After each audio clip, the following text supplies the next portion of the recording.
Assalamualaikum warahmatullahi wabarakatuh. Perkenalkan, nama saya Rantika Septiana Sari, NPM 225102024, Prodi Perbankan Syariah kelas C, mata kuliah Tafsir Ayat Ekonomi.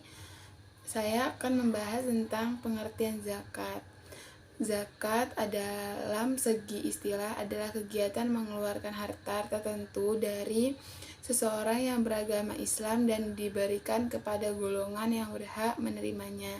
Zakat dari segi bahasa berarti bersih, suci, subur, berkat, dan berkembang.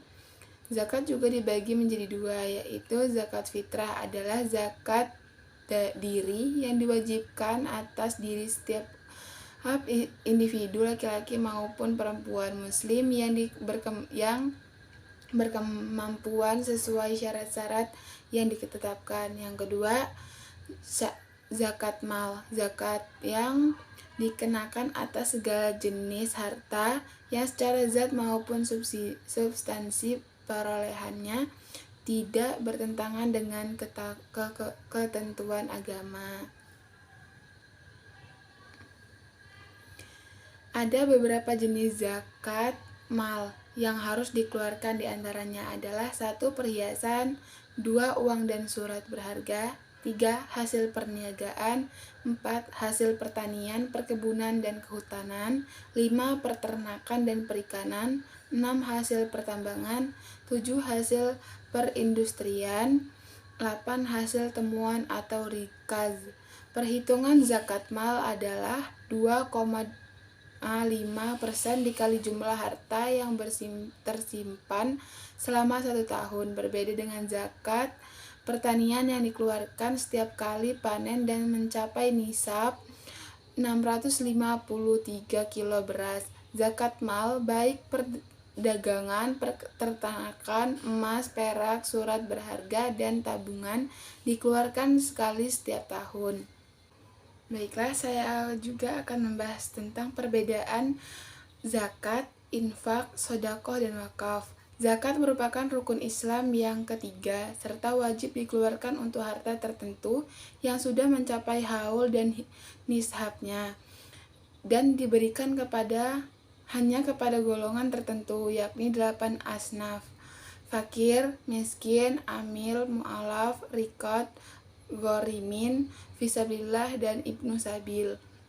Sedangkan infak adalah merupakan sebagian harta untuk kepentingan yang diperintahkan ajaran Islam. Jika zakat ada nisabnya, infak tak mengenal nisab.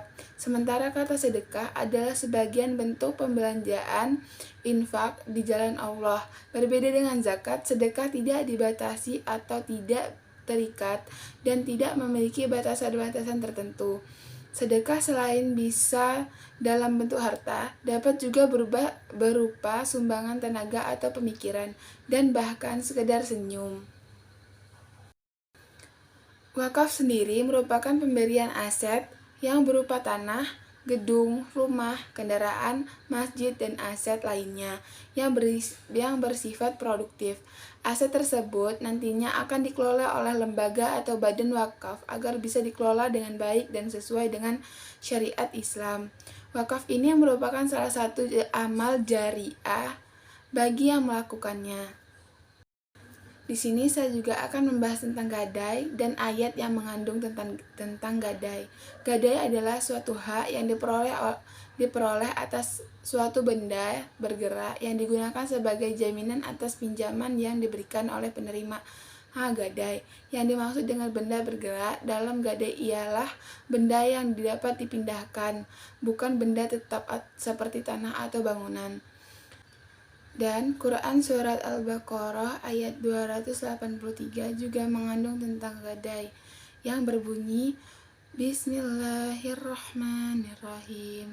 Wa in kuntum ala safari wa lam tajidu katiban farihanum maqbudah fa in amina ba'dukum ba'dan falyu adli ladzi tumina an amanatahu wal yattaqillaha rabbah wala taktubu tumusi syahadah wa may yaktum hafa innahu asimun qalbu wallahu bima ta'lama ta'maluna alim. Sadaqallahul azim. Dan artinya, jika kamu dalam perjalanan dan bermuamalah tidak secara tunai, sedangkan kamu tidak memperoleh seorang penulis, maka hendaklah ada barang tanggungan yang dipegang oleh berpiutang.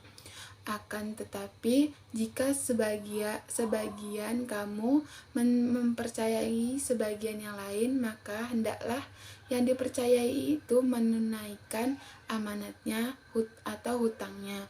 Dan hendaklah ia bertakwa kepada Allah Tuhannya, dan janganlah kamu para saksi menyembunyikan persaksian, dan barang siapa yang menyembunyikannya, maka sesungguhnya ia adalah orang yang berdosa hatinya, dan Allah Maha mengetahui apa yang kamu kerjakan. Sekian dari presentasi dari saya. Bila ada salah, saya mohon maaf. Kepada Allah saya mohon ampun. Saya akhiri. Nun wal qalami wa mayasturun. Wassalamualaikum warahmatullahi wabarakatuh.